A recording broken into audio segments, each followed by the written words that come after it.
আজকে শুক্রবার। আজকে তেল নিতে চলে আসছি ক্লিন ফিলিং স্টেশনে। আমি সবে মেন রোড থেকে আসছি, বাট এখানে আপনি দেখতেই পাচ্ছেন আমি মোটরসাইকেল নিয়ে দাঁড়িয়ে আছি।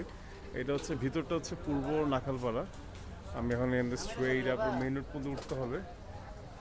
আই গেস বেশ একটা দূরে না, বাট দেখা যাক কতগুলো বাইক আছে সামনে। তারপর আবার লেফটে গিয়ে আবার স্ট্রেইট ওই ফিউল স্টেশনের দিকে আগাতে হবে। সো কারেন্টলি আমি আছি পূর্ব Nakhalpara, heading towards clean filling station, Mohakhali bus টার্মিনালের ঠিক সাথে।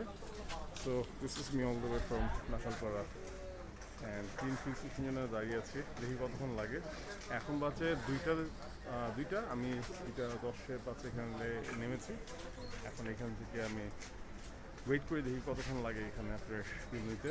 যদি আমার মধ্যে সব ভাইরা এখানে দাঁড়িয়ে আছে, এবং সবচেয়ে খারাপ লাগে এখানে যারা থাকছে, এখানে মানুষজনরা এত কনজেস্টেড জায়গা, এখানের মধ্যেই বাইকগুলো রাখতে হচ্ছে। সেটা একটু বিবেকে বাধা দিচ্ছে, কারণ যেহেতু যারা এখানে ব্যবসা করছে, বাসায় থাকছে, তাদের জন্য দুর্ভোগ হচ্ছে আমাদের কারণে। বা কিছু করার নেই, সরকার আমাদের হেল্প করতে পারছে না, আমাদের দুর্ভোগটা বাড়ছে।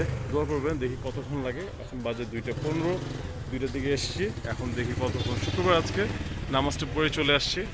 বিসমিল্লাহ, দেখি কতক্ষণ লাগে আমার যেতে।